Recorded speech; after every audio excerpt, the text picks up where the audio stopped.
सबसे killing kidney problem है वो डायबिटीज और हाइपरटेंशन। किडनी डिजीज में ऐसे कौन से लक्षण हैं जिनसे आप पता कर पाएंगे कि हाँ भाई किडनी की प्रॉब्लम हो रही है और आप डॉक्टर के पास जाने का टाइम हो गया है? जब तक कि 40% किडनी डैमेज नहीं हो जाएगी तब तक आपको शायद जानकारी ना हो कि आपको किडनी की प्रॉब्लम। बहुत सारे यंगस्टर्स हैं जो जिम करते हैं और उसके बाद वो लोग काफी सप्लीमेंट्स प्रोटीन लेते हैं। Supplement in the risk factor of the chronic kidney disease patient or even a normal individual, we don't recommend that। तो मैंने ऐसा भी सुना है कि अगर आप पानी पियो अच्छे से तो आपकी किडनी को कोई प्रॉब्लम नहीं होगी। दिन में 2 लीटर पानी पीना चाहिए तो किडनी सेफ रहेगी। पानी पीने का यही तरीका है कि आपका वेस्ट प्रोडक्ट जितना भी बॉडी बना है वो इजीली वो टॉक्सिन्स है, उसके लिए 2 से 3 लीटर पानी सफिशिएंट। बहुत सारे लोग को थकान होती है और क्या ये एक सिम्टम्स है? अगर थकान हो रही है और स्पेशली हीमोग्लोबिन कम आया, सीरम क्रिएटिनिन बढ़ा हुआ है, that means you are having stage 3 kidney.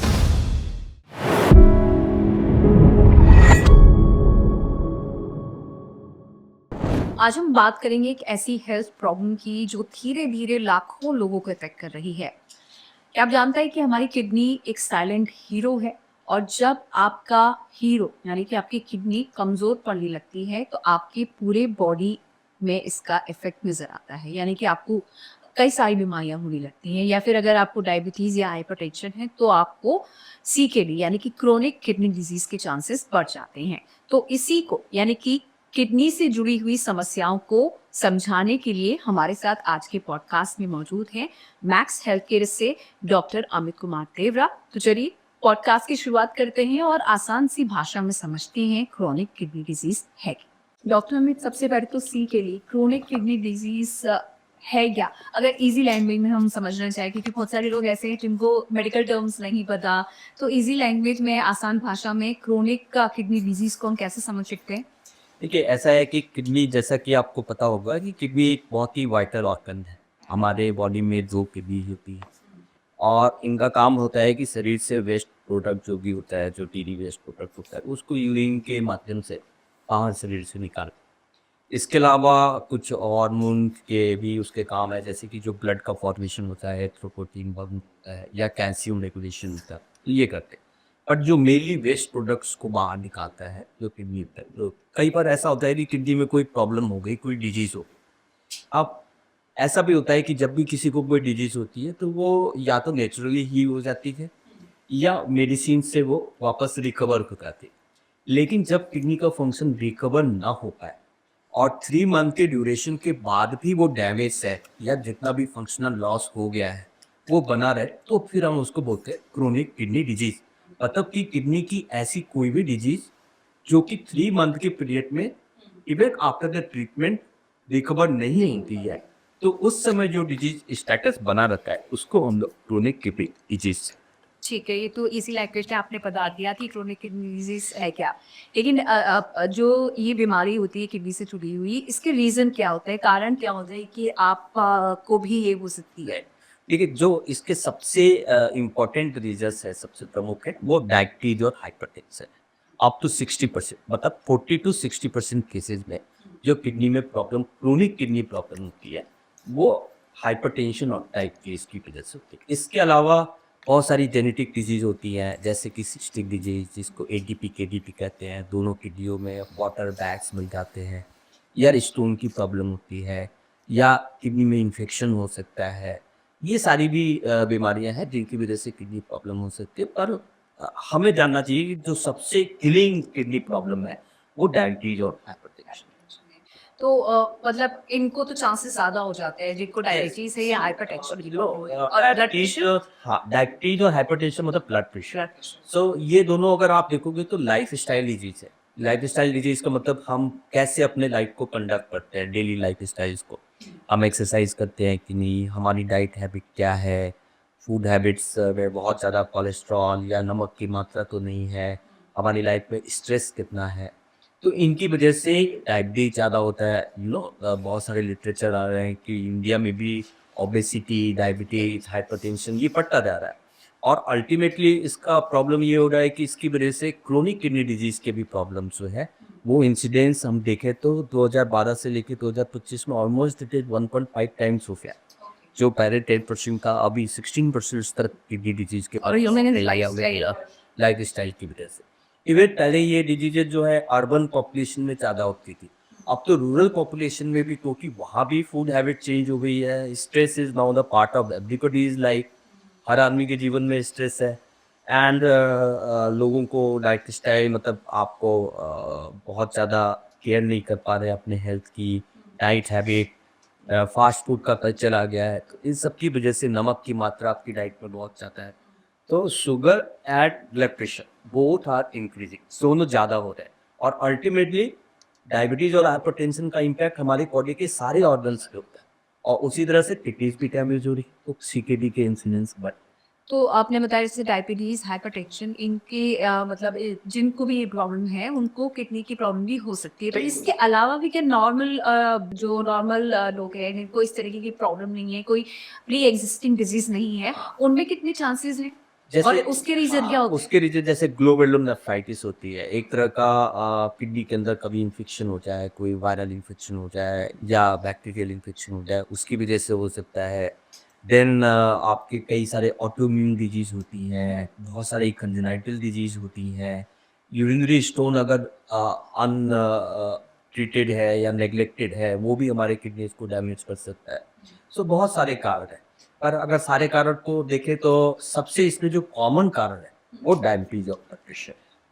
लक्षण क्या होता है इस मतलब कैसे पता चल पाएगा अगर क्योंकि बहुत सारी बीमारियां ऐसी होती है कि आपको स्टार्टिंग में रियलाइज नहीं होता है कि हाँ ये है, लेकिन जब स्टेज बहुत ज़्यादा आगे बढ़ जाती है उसके बाद आपको पता चलता है।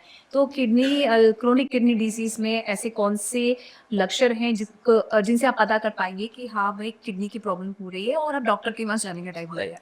ठीक है, किडनी की डिजीज में यही एक सबसे बड़ा चैलेंज है कि इसकी जो प्रॉब्लम्स होती है वो लेट, उसके लक्षण लेट आते हैं, डायग्नोस होते हैं। जैसे हमारी बॉडी का जो एक फंक्शन है, किडनी का फंक्शन है, जब तक कि वो 40% डैमेज ना होते हैं तब तक उसके सिम्टम्स अपीयर नहीं होते। तो अनलेस अनटिल कि there is a family history, जैसे किसी के परिवार में किसी को किडनी की प्रॉब्लम है या यू हैड बीन डायग्नोज, मतलब आपको डायबिटीज या ब्लड प्रेशर डायग्नोस हो गया है, तब तो आपको रेगुलर चेकअप कराइए, और आपको कोई भी प्रॉब्लम होगी तो वो इन्वेस्टिगेशन के माध्यम से पता चलता है। और अगर लक्षण के माध्यम से करेंगे तो जब तक कि 40% किडनी डैमेज नहीं हो जाएगी तब तक आपको शायद जानकारी ना हो कि आपको किडनी की प्रॉब्लम है। और शुरुआती लक्षण यही होते हैं कि आंखों के सामने, आंखों जब आप सो के उठते हैं तो आंखों की चारों तरफ पूरी स्वेलिंग हो जाती है, जिसको हम लोग पेरी ऑर्बिटल एडिमा या पेरी ऑर्बिटल पफिनेस कहते हैं, आई की चारों तरफ पफिनेस कहते हैं। या यूरिन की मात्रा कम हो जाती है, लिपिड भी हो जाता है। तो ये जो मेन प्रॉब्लम होता है, भूख का नहीं लगना या थकान का महसूस होना, ये जो होता है मोस्ट कॉमन सिम्टम्स होता है, जिसमें कि उसके बाद से अगर ऐसी अगर ऐसा चेकअप ये हो, करवा स्पेशली अगर आपको रिस्क फैक्टर है, मतलब या तो आपकी फैमिली में किडनी डिजीज की प्रॉब्लम या आपको अर्ली एज में शुगर या ब्लड प्रेशर डायग्नोज हो गया है, तो आपको रेगुलर अपना health checkup specially kidney function भी कराते रहना चाहिए। या कोई भी ऐसे लक्षण जिसमें आपको लगता है कि यूरिन आउट कम हो गया है, या आपके दोनों पैरों में सूजन है, या आंखों के चारों तरफ सूजन है, तो डेफिनेटली आपको अपना चेक। किडनी की फंक्शनैलिटी को मापने के लिए क्या किसी तरीके के टेस्ट यहाँ पर होते हैं? इनका से क्या टेस्ट है और कितने टाइम पीरियड में करवा दी जाए? सो किडनी के लिए सबसे इम्पोर्टेंट होता है कि आप अपना यूरिन एग्जामिनेशन करें एंड ब्लड एग्जामिनेशन करें। ब्लड एग्जामिनेशन में हम लोग किडनी फंक्शन टेस्ट, जिसमें ब्लड यूरिया होता है, सीरम क्रिएटिनिन होता है, इलेक्ट्रोलाइट्स होते हैं, सोडियम पोटेशियम, ये सारी चीज़ों को हम करते हैं। जो मोस्ट कॉमन हम लोग वर्केबल मीटिंग पैरामीटर्स होते हैं वो आप ब्लड यूरिया और सीरम क्रिएटिनिन को देख के करते हैं। फिर इससे एक जीएफआर का एस्टिमेशन होता है, उस समय पता चलता है कि किडनी कितना फंक्शन कर रही है, एंड अकॉर्डिंगली हम बता सकते हैं कि आपकी जो भी किडनी की प्रॉब्लम है वो कितनी सीवियर है या कम सीवियर। सो इन टेस्ट के माध्यम से आपको पता चल जाता है, मेनली यूई एंड ब्लड प्रेशर। तो ये टेस्ट आपने बता दी है और थोड़ा स्टेजेस के बारे में भी कि किडनी जो क्रोनिक किडनी डिजीज है कि स्टेजेस से जो क्या उम्मीद करना चाहिए यहाँ पर हर स्टेज के साथ? लाइक, तो जब हमारे पास सीरम क्रिएटिनिन की वैल्यू आती है तो उससे एक एस्टिमेटेड जीएफआर हम कैलकुलेट करते हैं। तो एस्टिमेटेड जीएफआर जो है वो आपके सेक्स मेल है या फीमेल है या एज क्या है एंड योर सीरम क्रिएटिनिन की वैल्यू क्या है। इसके आधार पे कंप्यूटर जनरेटेड वो एस्टिमेटेड जीएफआर आता है। तो एक फार्मूला होता है जिसमें फैक्ट्स एक परसेंट, फिर उससे हम एक मेजरमेंट करते हैं। तो अमूमन 5 स्टेजेस होती हैं किडनी डिजीज की। तो जब भी जीएफआर हमारा 90 ml या उसके ऊपर है लेकिन रिस्क फैक्टर है, जैसे यूरिन में प्रोटीन आ रहा है, तो यू आर सीकेडी पर वो 90 से 60 ml आ गया, आप सीकेडी टू हो जाते हैं। 60 से 30 ml आ जाता है तो वो स्टेज 3 हो जाता है।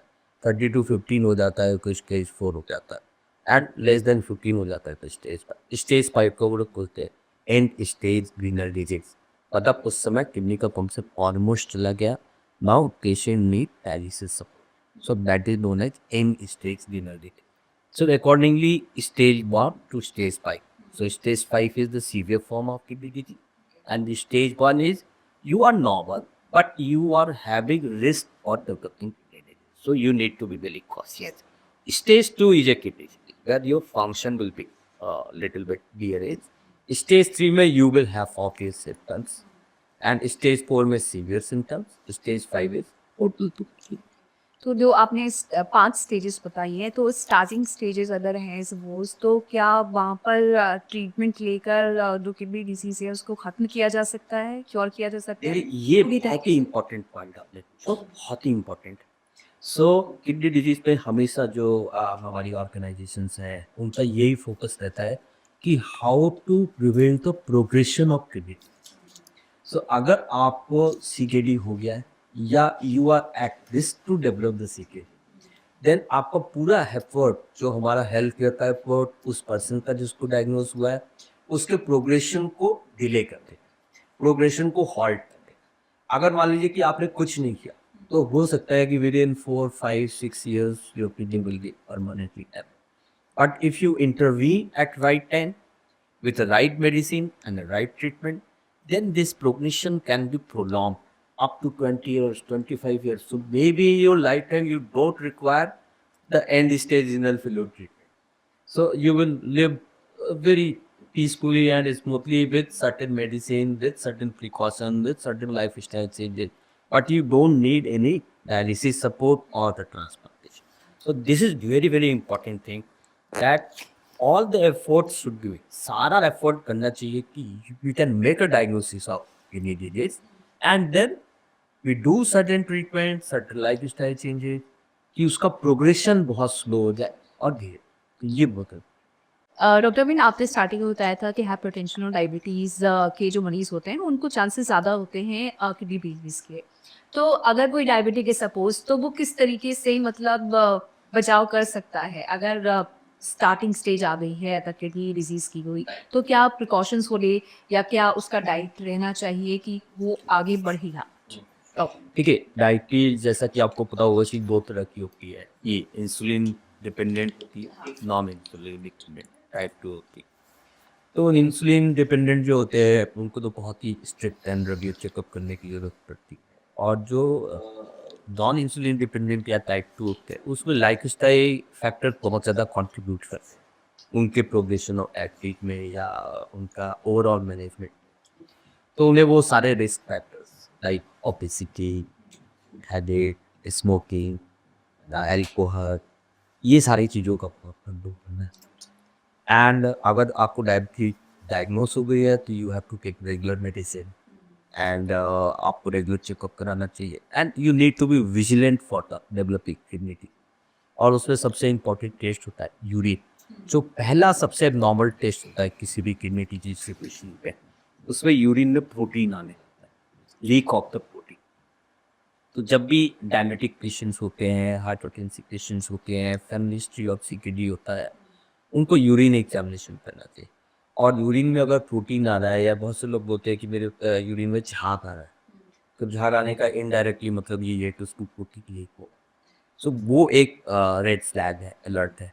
You have to go for blood test, meet your physician, transplant this nephrologist, transplant physician, and then they will tell you about blood mat, examine it and evaluate it, and then अगर कुछ है तो फिर आपका control of diabetes करिए, CKD का अगर कुछ भी स्टेज है तो उसका ट्रीटमेंट करिए, आपका प्रोग्रेशन बिल्कुल अच्छा हो जाएगा, you will have a normal life. Okay. और ये सेम अगर बीपी वाले के साथ हो कि उसमें क्या ब्लड प्रेशर के साथ, ब्लड प्रेशर में भी यही होता है कि अगर किसी का वेरी अनकंट्रोल्ड ब्लड प्रेशर है, तो उनकी जो वेसल्स होती है वो आर्टिकलाइज होने लगते हैं, जिनको हम लोग बोलते हैं आर्टरियोस्क्लेरोसिस, तो वो बहुत थिक हो जाती है। वैसे ही किडनी की वेसल्स जब जाती है वहाँ पर, तो वो फिर वहाँ पर फिल्ट्रेशन मेम्ब्रेन को डैमेज करना शुरू कर देती है, हाई ब्लड प्रेशर की वजह से। बेसिकली किडनी क्या है, फिल्ट्रेशन मेम्ब्रेन का एक जाल है, जिसमें हमारा सारा ब्लड जाता है, फिल्टर होता है। अगर उसकी मेम्ब्रेन डैमेज हो जाएगी तो जितने भी इसेंशियल प्रोटीन्स हैं वो वहाँ से लीक होना शुरू होते हैं, and that will cause lot of equilibrium changes and the further damage to overall equilibrium metabolism of the body, and that may cause damage to the kidney, खराब होना शुरू होता है।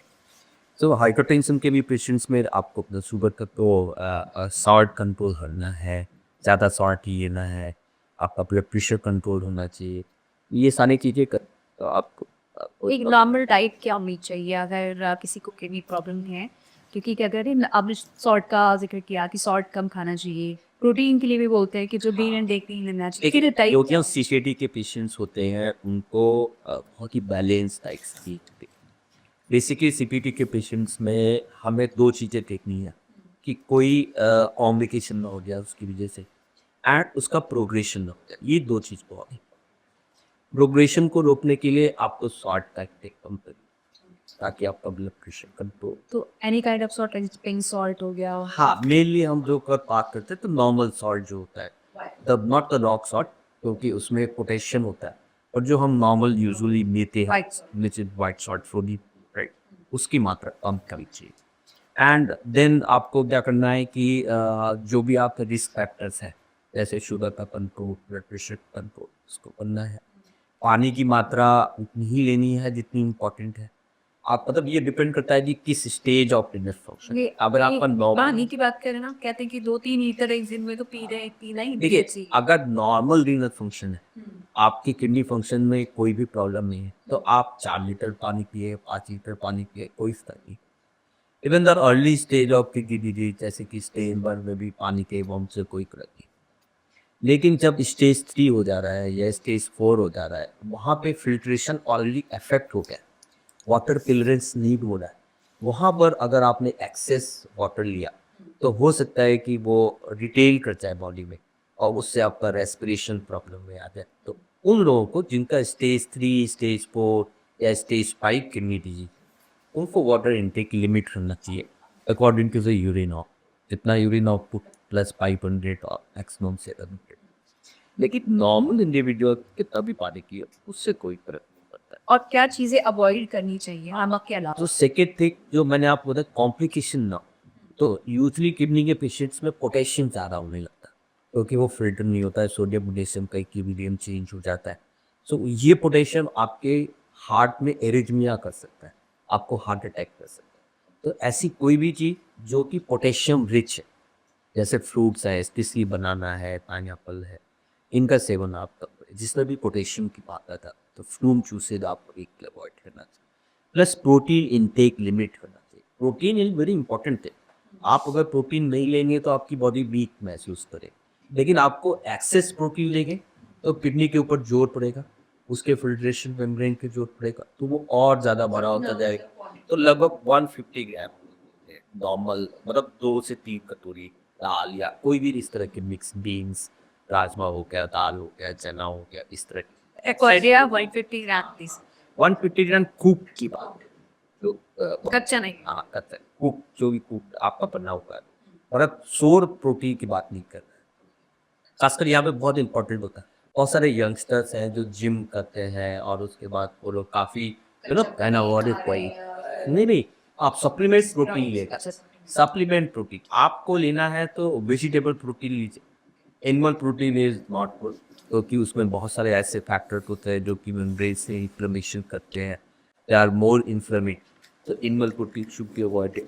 Vegetable proteins are very good, you can take, and the protein supplement in a risk factor of the chronic kidney disease patient or even a normal individual week home treatment है, hospitals हो गए, hospital से होते हैं, supplement होते हैं, या anabolic तो आजकल जिम्स में लोग ठीक हो उससे भी कहते हैं कि उससे ठीक है की प्रॉफिट। बिल्कुल नहीं लाउड करते हैं।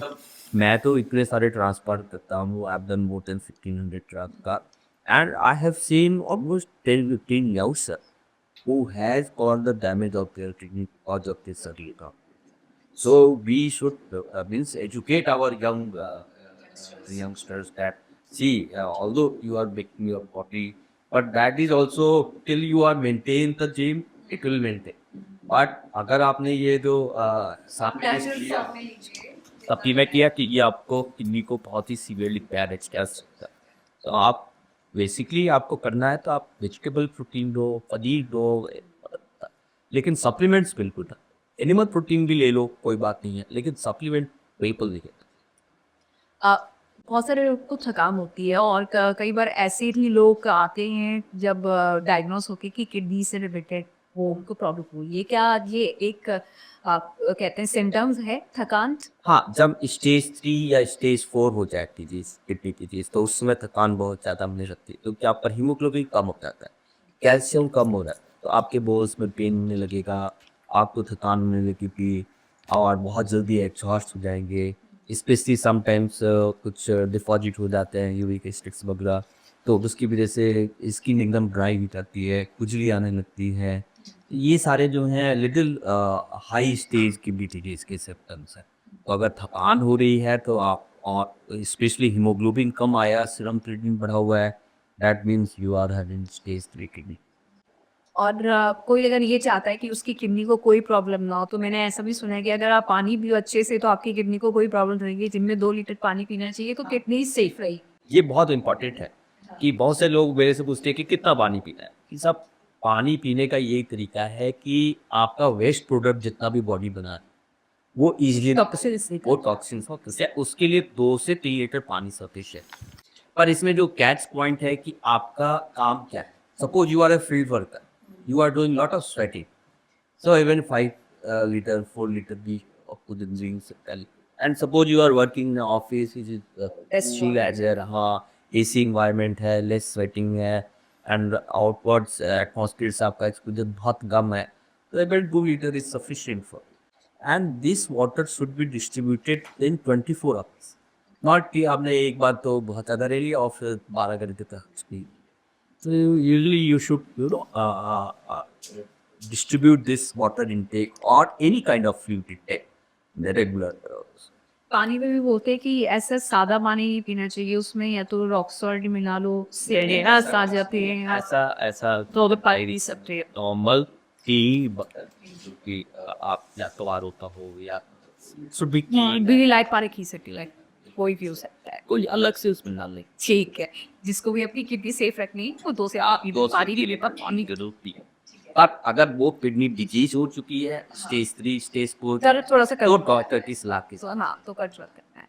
अब ऐसे कोई 3 सिम्पटम्स जो आप नज़रअंदाज नहीं कर सकते, अगर मतलब जैसे आपने बोला ना कि स्टेज 4 तक आने में लोगों को पता चलता है, कोई 3 सिम्पटम्स ऐसे डॉक्टर बता दीजिए कि जिससे आपको पता चल जाए कि हाँ, ये किडनी से जुड़ी हुई प्रॉब्लम हो सकती तो अगर मान लीजिए कि सडनली आपने पानी पी रहे हैं, लेकिन फिर भी आपका यूरिन आउटपुट बहुत कम हो गया, तो आप, this is a red flag. या आप सो के उठे और आपके आंखों के चारों तरफ बहुत ज़्यादा सुजन, स्पेशली जो बच्चों में होता है, एडोलेसेंट एज ग्रुप के नेफ्रोटिक सिंड्रोम, उनके बच्चों के चेहरे बहुत पफी होते हैं, वहाँ पे आपको चेकअप कराना चाहिए। या दोनों पैरों में सूजन आ, तो ये 3 चीज़ें ऐसी हैं, जैसे आंखों के चारों तरफ सूजन का आना, दोनों पैरों में सूजन का जाना, या यूरिन आउटपुट पर दृष्टि का आना। यहाँ पे है। सिम्पटम्स हो सकते हैं उससे जो आपको किडनी को ठीक है, चलिए सिम्पटम्स आपने बता दिए और स्टेजेस भी बता दी यहाँ पे। अब आता है डायलिसिस पर।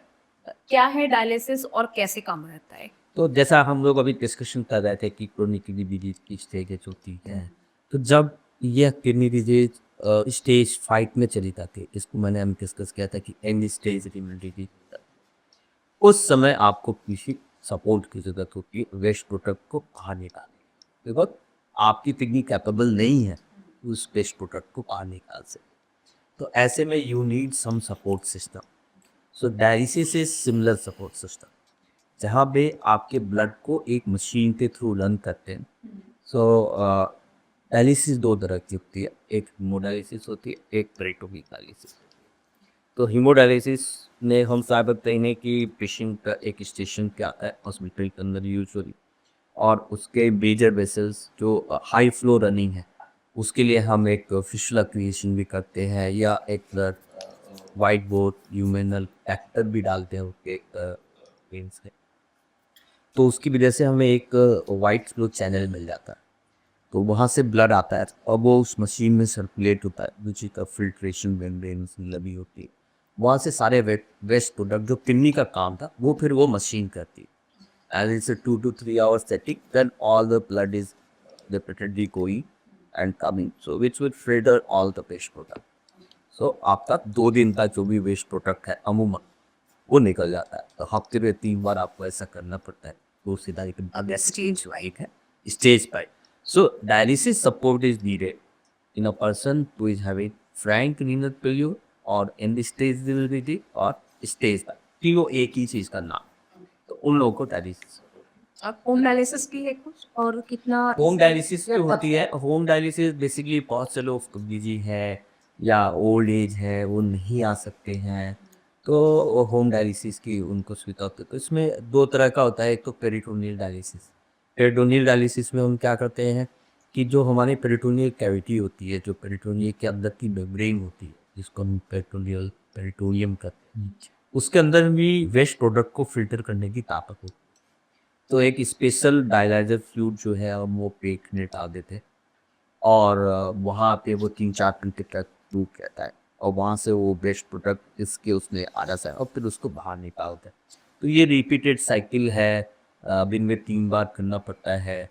इसमें भी दो तरह का होता है, जिसमें कि हम एक CAP की बोलते हैं उसको, कॉन्टिन्यूअस एम्बुलेटरी, जिसमें आप अपना काम भी कर सकते हैं और 4 घंटे की सेटिंग हुई वो फिर निकाल लिया, या रात के समय भी आप कर सकते हैं, उसमें एक मशीन के माध्यम से करते हैं CAP। तो इस तरह से ये होम पे आप कर सकते हैं, इसके लिए हॉस्पिटल आने की ज़रूरत नहीं है। बहुत से लोग का क्या होता है कि ब्लड वो हार्ट वीक होता है, उनको हीमोडायलिसिस टॉलरेट नहीं कर पाते, क्योंकि जैसे ही ब्लड शरीर से थोड़ा सा बाहर निकलता है उनका बीपी कम हो जाता है, हाइपोटेंशन होता है। तो दोनों फंक्शनिंग से भी जो हॉस्पिटल में हो रहा है या जो हाँ, अब इसमें फायदे और नुकसान वाली बात है। हीमोडायलिसिस बहुत क्विक है, आपको हफ्ते में सिर्फ 2 या 3 बार करना है, एक बार में सिर्फ 2 से ढाई घंटे का ही सेटिंग है, तो आप बाद में फ्री हो गए, आप अपना सारा काम कर सकते हैं। Peritoneal dialysis little more, time taking, time consuming, and you need to put the catheter and change the fuel, तो वो थोड़ा सा ज़्यादा टाइम कंज्यूमिंग या आपको अब वो डेली अच्छा करना नहीं पड़ता लगता है? है, वो डेली करना पड़ता है ये। तो और आजकल होम डायलिसिस जो हीमोडायलिसिस है वो होम पे भी होने लगी है, पर उसमें भी थोड़ा नर्सिंग केयर ज़्यादा चाहिए, कॉस्टली हो जाता है, एक मशीन सेटअप करना पड़ता है, वहाँ पे आपको स्पेस ज़्यादा लग जाती है, स्टोरेज रखना पड़ता है। और कुछ लोग जो बहुत ज़्यादा टाइम नहीं दे सकते हैं, वो घर पे भी होम डायलिसिस की हीमोडायलिसिस होम हीमोडायलिसिस की व्यवस्था कर सकते हैं। और 90% of the renal failure patient they are on hemodialysis और hospital based hemodialysis. The reason behind this कि वो बहुत क्विक है एंड इफेक्टिव है एंड वेल मैनेजेबल।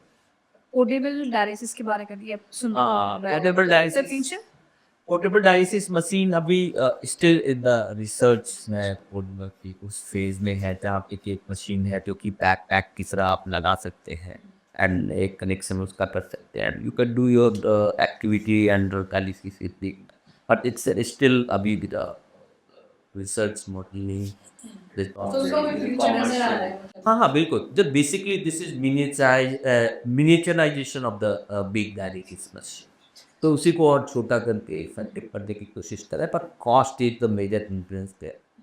तो वो सारे फैक्टर है एट सेफ्टी, क्योंकि वो कनेक्ट करके छोड़ा हुआ है तो कैसे होगा, और बाद में पेशेंट्स को कैसे कोई दिक्कत आ सकती है जी, इन्फेक्शन के चांसेस भी उसमें थोड़े से देखने मिलते हैं, क्योंकि वहाँ पे बहुत सारी चीज़ें पेशेंट हिमसेल्फ इज मैनेज की। So still it is not in commerce. Safer option is like hospital. Hospital based most dialysis, it most effective at budget, right?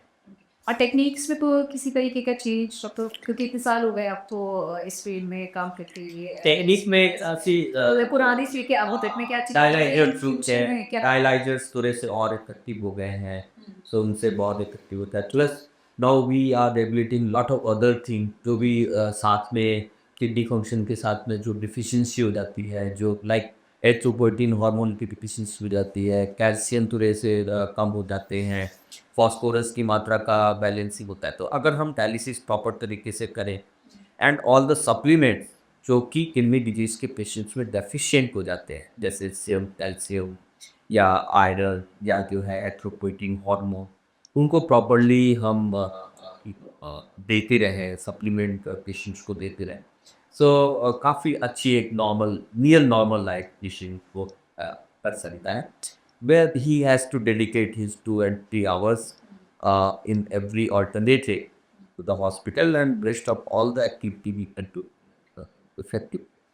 एक बार अगर कोई डायलिसिस पे आ जाता है जैसे प्रेमानंद जी महाराज हैं उनके कई सारे डिस्कोर्सेस सुने हैं तो वो भी बोलते हैं कि उनको मतलब कई सालों से मतलब 10-20 सालों से उनको बम्बो डायलिसिस करना है तो अगर कोई एक बंदा अगर स्टेज 5 तक पहुंच जाता है डायलिसिस पे चल रहा है तो वो कितना टाइम पीरियड मतलब उसके पास है किडनी खराब होने की और कितना वो आगे क्या चांसेस होते हैं उसके बाद रिकवर करने के देखिए, अगर आप एक बार डायलिसिस पे आ गए, इसका मतलब recovery is not possible, recovery नहीं हो सकती। Now you have to go for renal replacement therapy, मतलब वेर आपका ओरिजिनल किडनी का एक रिप्लेसमेंट चाहिए। उसके दो मेथड्स होते हैं, one is dialysis whatever form, चाहे पेट्रोल डायलिसिस हो या डायलिसिस हो, जो भी आपके लिए इफेक्टिव जो doctor will decide, and another is kidney transplantation. Now kidney transplant has its own challenge, you need a family donor, blood group compatibility, cost, most common जो इसमें लिमिटिंग फैक्टर है अवेलेबिलिटी ऑफ डोनर, फैमिली के पास available donor नहीं। Now what is the other option, दूसरा option क्या है अगर हमारे पास अवेलेबल डोनर नहीं है, देन आपके पास डायलिसिस है, हेमोडायलिसिस है। ना अब हम प्रॉपर तरीके से हेमोडायलिसिस करें क्योंकि मैं नहीं जानता हूँ मोहताज जी के बारे में, पर जैसा आपने बताया तो must be he is taking very good care of himself, and whoever he is, the nephrologist or the physician who is taking all the supplements, जो भी एथ्रोपोइटिन, कैल्शियम, फॉस्फोरस, जो भी लिमिटिंग फैक्टर है, जो भी सब उनको प्रॉपर तरीके से पिए था रहा है। And he also regularly under going the dialysis. Many times क्या देखा गया है कि पेशेंट्स ध्यान नहीं देते, या वो 2 दिन हमने बताया तो वो 4 दिन के बाद आते हैं, तो काफ़ी वेस्ट प्रोडक्ट अंदर इकट्ठा हो जाता है, वाटर एक्युमुलेशन हो जाता है, वाटर चेस्ट बैग में चला जाता है, प्यूरल कैविटी में चला जाता है, patient become prone for infection, they become very sick, potassium high हो जाता है एंड एरिथमियाज होने लगते हैं। सो अदरवाइज मैं कहूँ तो CKD is not a life threatening disease. what chronic kidney disease say, unless until you are ignorant, you are not taking proper treatment, you are not taking care of all the elements, तब तक कोई real life जितनी challenge usually नहीं आती। पर अगर आपने neglect कर दिया अपनी विजिट, आप बिल्कुल ध्यान नहीं दे रहे, तो वो वेस्ट प्रोडक्ट, टॉक्सिक मटेरियल जो भी बॉडी के अंदर इकट्ठा होगा उसकी हमारे डायलिसिस पे आने के बाद जैसे आपने लाइफ ट्रीटमेंट नहीं है बोला डायलिसिस पे आने के बाद कितना टाइम तक सर्वाइव कोई पेशेंट करा यही से बताना चाहते हैं कि अगर आपने डायलिसिस प्रॉपर तरीके से कर रहे हैं, सारे सप्लीमेंट्स को प्रॉपरली हम रिप्लेस कर रहे हैं, दे रहे हैं, तो even 50, 20 years, 25 years and live the dialysis. आप फुल टाइम मतलब it all depends on what age you have been diagnosed. मतलब you can live a decent life, normal life, unless until कि there is some other complication. पर यहाँ एक catch point ये है कि अगर आपके पास डोनर है तो ट्रांसप्लांट का कोई मैच नहीं। Kidney transplant is the best way of renal replacement, जहाँ आप एक मेन स्ट्रीम लाइफ को जीते हो। मतलब आफ्टर ट्रांसप्लांट जो एक नॉर्मल इंडिविजुअल जिस तरीके से अपनी लाइफ जीता है वैसे ही आप जीते हो। आपको बस अपनी दवाइयाँ रेगुलरली की थी and certain hygiene and applies to the medicine, ये सब। ट्रांसप्लांट की आप बात कर रहे हैं कोई रिसर्च भी चल रही है आप भी हम आप भी कर रहे थे कि जानवरों की किडनी जीरो ट्रांसप्लांट, ये उसके बारे में थोड़ा और जीरो ट्रांसप्लांट एक ऑलमोस्ट ये हमारे लिटरेचर में तो लास्ट 10-15 ईयर्स से है। अभी यूएस में कुछ हॉस्पिटल्स में इसको 1-2 केसेस हुए हैं, लेकिन इसमें जो कुछ चैलेंजेस बहुत ज़्यादा है, जैसे कि ये यूजुअली पिग की होती है। बेसिकली एनिमल में पिग वैसे रहता है कि उसकी साइज़, जो किडनी की साइज़ होती है, किडनी तो ह्यूमन में किडनी साइज़ है, उससे लगभग मैच करते हैं, तो उस जगह पे सही आ रहा थी। प्लस इसमें जो सबसे इम्पोर्टेंट चैलेंज है वो है कि जानवरों की बीमारी ह्यूमन में ना आए। तो हमारे हर एनिमल्स की अपनी बीमारियां होती है, वायरस होते हैं। तो cross species transmission of viral disease और any other, that is the major challenge. उससे तो हम लोग आप इसके ऊपर रिसर्च चल रहा है कि ऑलमोस्ट पिग में है, लेकिन वो जेनेटिकली इंजीनियर्ड किडनी, ऐसा नहीं कि किसी एनिमल की किडनी, पर जेनेटिकली इंजीनियर जो एनिमल होते हैं उनकी किडनी को यूज किया जाए। पर अभी भी हमें कुछ बहुत अच्छे रिजल्ट्स, इंकरेजिंग रिजल्ट्स मिले हैं, पर वो ट्रांसप्लांट के बाद kidney has not work for more than 3 months, maximum 3 months. So अभी भी lot of research and lot of new things has to come in this field before saying that this can be a standard thing. अब किसी को अपनी kidney को साफ रखना है तो वो क्या कर सकता है कि किस तरीके से वो मतलब डाइट से रिलेटेड हो या फिर लाइफस्टाइल से रिलेटेड हो या दवाइयों से रिलेटेड हो? बेसिकली हम लोग ने पहले भी डिस्कस किया कि आपको किडनी की कोई प्रॉब्लम नहीं है, तो आप एक हेल्थी नॉर्मल लाइफ स्टाइल में रहिए। जो प्रिकॉशंस भी कोमॉर्बिडिटीज होती हैं, तो मैं हमेशा कहता हूँ कि जैसे हम लोग को अपना बैंक की एफडी सारे पैसे का हम हिसाब किताब रखते हैं, हमें अपना रिजर्व पता होता है कि हमारे पास कितना रिजर्व है, उस हिसाब से ही तो खर्च करते हैं। तो वैसे हमें अपने हेल्थ का पता होना चाहिए कि हमारे हेल्थ का रिजर्व क्या है, कि हम हमारे को कोई रिस्क फैक्टर तो नहीं है, हमारे कोई फैमिली हिस्ट्री तो नहीं है, हमें कोई डायबिटीज़ तो नहीं है, हमें हाइपरटेंशन तो नहीं है। अगर आपका हेल्थ कार्ड अच्छा है तो आप थोड़ा बहुत अब्यूज कर सकते हो, अपने चीटिंग कर सकते हो खाने पी के। लेकिन अगर आपका हेल्थ पेट थोड़ा सा भी ख़राब है तो आपको फिर थोड़ा सा डिसिप्लिन लाइफ स्टाइल रखनी पड़ेगी। आपको अपने सारे कोमॉर्बिडिटीज लाइक डायबिटीज, हाइपरटेंशन को वेल ट्रीट करना पड़ेगा, रेगुलर हेल्थ चेकअप कराना पड़ेगा, जैसा कि मैंने कहा यूरिन एग्जामिनेशन ब्लड टेस्ट। अगर किडनी की प्रॉब्लम है तो फिजिशियन से, डॉक्टर से मिलना पड़ेगा, एंड जो भी दवाइयाँ वो देते हैं वो रेगुलर लेनी पड़ेगी। Diet is very important. जो फास्ट फूड कल्चर है, टिन फूड जिसको लॉट ऑफ प्रिजर्वेटिव होता है, सोडियम की मात्रा बहुत ज़्यादा होती है, which has lot of other do effect apart from the kidney, इनसे बचना पड़ेगा। अल्कोहल, स्मोकिंग, इनसे बचना पड़ेगा। तो डॉक्टर Practices करना पड़ेगा। So these are the basic standard lifestyle practices in current days, you know, which we must adopt to keep ourselves healthy, keep our क्या सुबह की कॉफ़ी ले, क्योंकि आजकल बहुत सारे लोग सुबह कॉफ़ी पीते हैं, फिर चाहे वो जिम गोइंग्स हो या फिर मतलब नॉर्मल जो खाली पेट कॉफ़ी पी रहे हैं, तो ये चीज़ भी क्या आपकी किडनी को खराब करती है? कॉफ़ी को है, चाय को और नॉट डायरेक्टली, पर हाँ ज़्यादा कैफीन से आपको और भी प्रॉब्लम्स हो सकती है, जैसे blood pressure. Not exactly. You're not exactly kidney, पर एक दो कप कॉफ़ी से मुझे नहीं लगता है कि कोई प्रॉब्लम। सुबह में खाली पेट लाइक कॉफ़ी रहे चीज़। पर excessive coffee tea intake is definitely हाँ। डोनर की आपने बात की कि सबसे बेस्ट ऑप्शन है अगर आपको सीकेडी है तो आप किडनी ट्रांसप्लांट करवा लें। तो प्रोसेस थोड़ा सा समझना चाहूँगी कि क्या प्रोसेस रहता है किडनी ट्रांसप्लांट के लिए अगर किसी मरीज़ को सीकेडी है, और क्या उसको करना चाहिए? कैसे फैमिली मेंबर्स के थ्रू ही वो किडनी ले सकता है या उसके कोई और भी ऑप्शंस होते हैं? राइट। तो मतलब सीकेडी नहीं, मतलब सीकेडी स्टेज 5, अगर किसी का रीनल फेल्यूर हो गया है, तो बहुत से लोग डर जाते हैं। तो सीकेडी अगर स्टेज 5 में चला गया है, रीनल फेल्यूर Direct और आप एनालिसिस पे आ चुके हो, तो आपको ट्रांसप्लांट की ज़रूरत हो सकती है। ट्रांसप्लांट में ब्यूटी ये है कि आप मेन स्ट्रीम में जा रहे हो, एंड ऐसा माना जाता है कि जो 2 साल में आपने डायलिसिस में पैसे खर्च हुए, अगर आपने ट्रांसप्लांट उसी हिस्से में किया जा सकता है। तो आप कुछ हॉस्पिटल में जाना, एवरी अल्टरनेट डे डायलिसिस कराना, एंड फिर आपको एक थोड़ा सा मेंटली हमेशा रहता है कि you are sick and you need some support.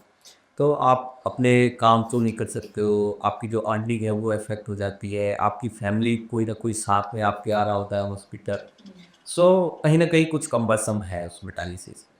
पर अगर आप ट्रांसप्लांट कराते हैं तो you will back to mainstream, you will become a earning member, you take care of your family.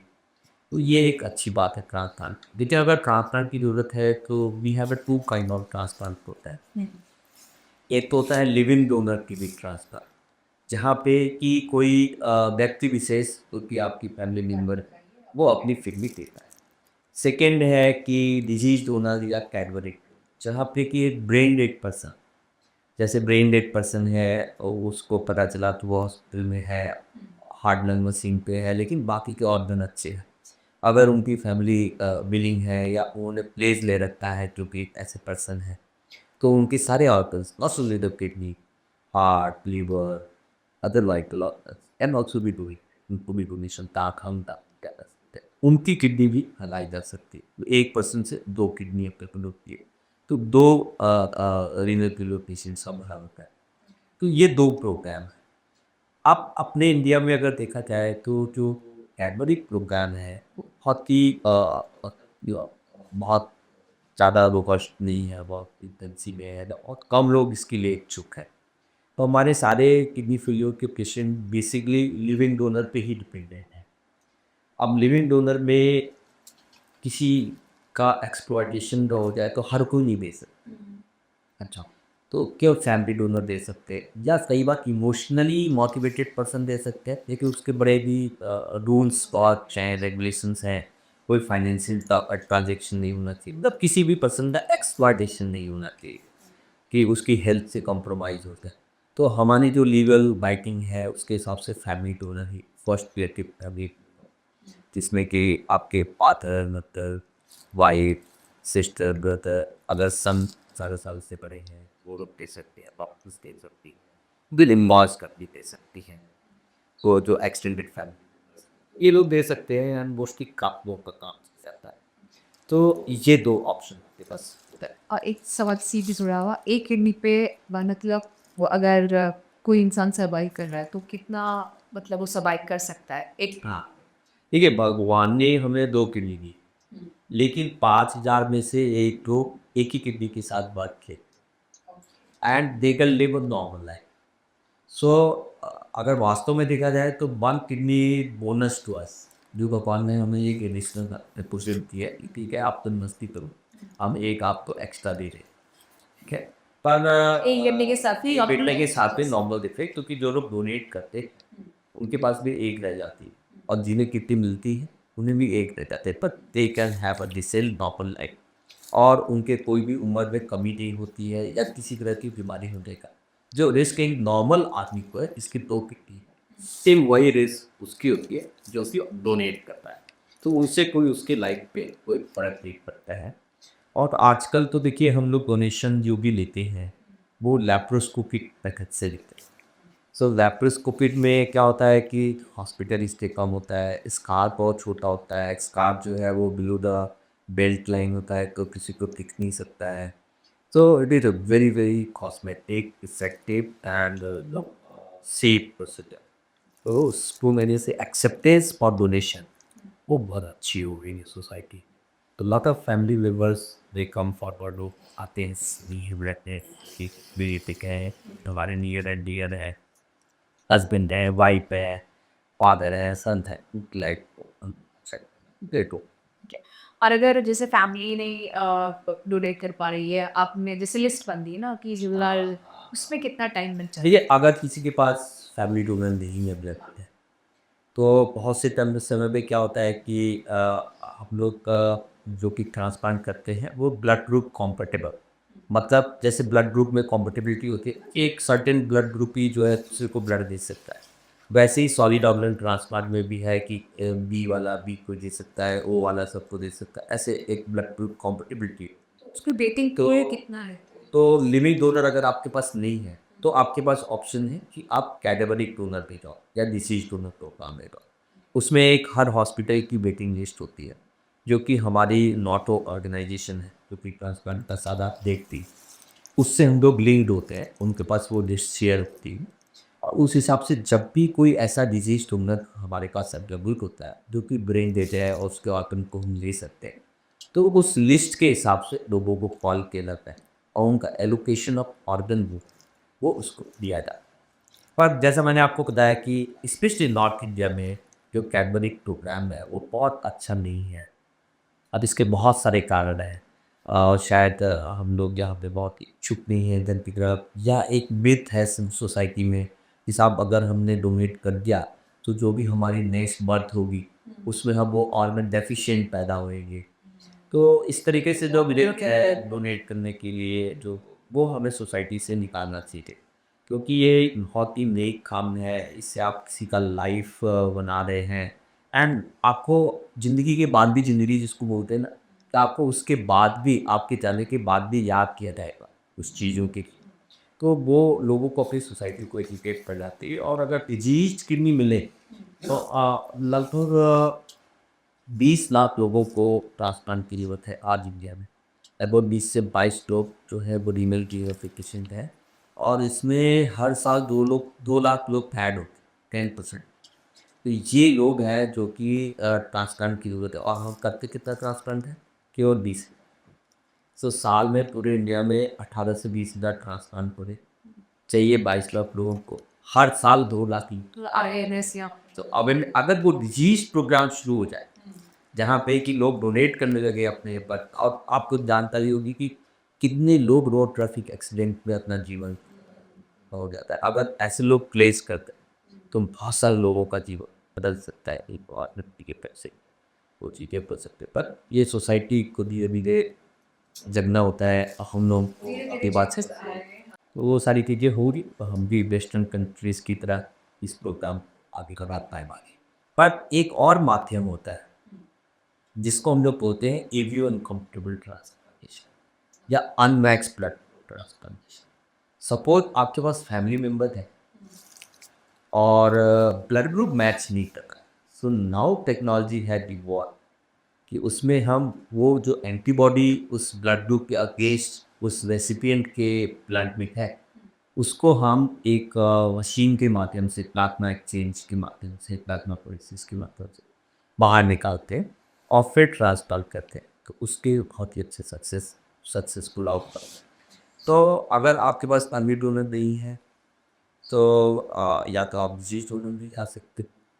Blood group compatible नहीं है तो आप मैच ब्लड ग्रुप का कंडीशन मतलब ऑप्शंस हैं काफ़ी सारे।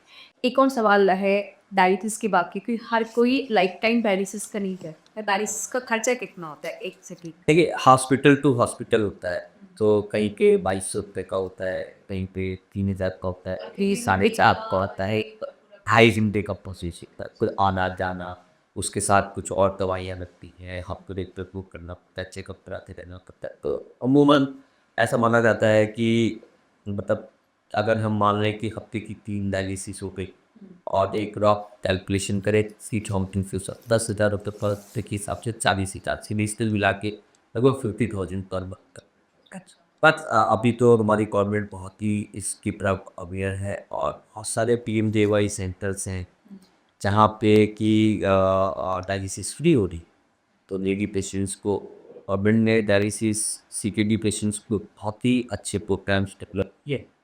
और इवन ट्रांसप्लांट के लिए मैं बताना चाहूँगा कि चीफ मिनिस्टर फंड से, प्राइम मिनिस्टर फंड से लगभग 3 लाख रुपये तक की मदद मिलने को मिलता है। ऐसे सारे नीडी पेशेंट्स हैं तो इन फंड की वजह से इन्होंने ट्रांसप्लांट कराया है और they are living with God. इसलिए तो एक लास्ट टिप यहाँ पर आप देना चाहें कि अपनी किडनी को हम कैसे सेव कर सकते हैं? मैं ये कहूँगा कि किडनी सेव रखना है तो सबसे पहले आपको अवेयर अबाउट है। आपको लाइफस्टाइल अच्छी रखनी पड़ेगी, अपना खान-पान अच्छा रखना पड़ेगा। जो भी कोमॉर्बिडिटीज़ हैं, जैसे डायबिटीज़, हाइपरटेंशन अगर आपको डायग्नोज़ हो गया है, बहुत से लोग कहते हैं कि साहब हम ब्लड प्रेशर की दवा नहीं शुरू करेंगे क्योंकि उनका लाइफ लॉन्ग ले रही थे। लेकिन अगर आपने ब्लड प्रेशर की दवाई सही समय पे शुरू की, तो बहुत सारे ऑर्गन, ना केवल किडनी, बहुत सारे ऑर्गन डैमेज होने से बच जाएँगे और आपको एक ज़्यादा ट्रीटमेंट की या ज़्यादा कॉम्प्लेक्सिटी ऑफ ट्रीटमेंट की ज़रूरत नहीं। सो अगर ब्लड प्रेशर आपको है तो आप ज़रूर उसका ट्रीटमेंट करें, रेगुलर ट्रीटमेंट करें। डायबिटीज़ है तो रेगुलर ट्रीटमेंट करें। Be cautious about your health. कोई भी लक्षण आप बना रहे हैं तो हिचके नहीं, इमीडिएटली अपने हेल्थ प्रोवाइडर से मिलिए और more emphasis on preventive health checkup, more emphasis on diagnosing the thing early, so health that checkups हमको 6 मंथ या 1 ईयर कितना? यूजली 1 साल पे करें तो बहुत अच्छा है। बट अगर आपकी एज 45+ है तो आपको रेगुलरली हेल्थ चेकअप कराना चाहिए। और अगर कोई डायग्नोसिस बन गई है तो प्रॉपर ट्रीटमेंट करना चाहिए। मुझे लगता है कि ये हम प्रिवेंटिव हेल्थ चेकअप के अगर एम्फेसिस करें तो उससे हमारी किडनी डैमेज होने से बच जाएगी सकती है। और अर्ली डायग्नोसिस हो सकती है और प्रॉपर ट्रीटमेंट हो सकती है। और लास्ट अगर स्टेज पे हमने पहुंचने की Yes. जरूरत नहीं है। और अगर हमने लाइफ स्टाइल अच्छी रखी, हमारे खान पान अच्छे हैं, हमारे डाइट में ज़्यादा सोडियम नहीं है, फास्ट फूड नहीं है, वाटर इनटेक अच्छा है, तो कोई बीमारी नहीं, शुगर नहीं होगा, हमें ब्लड प्रेशर नहीं होगा, तो हो गया भी ठीक।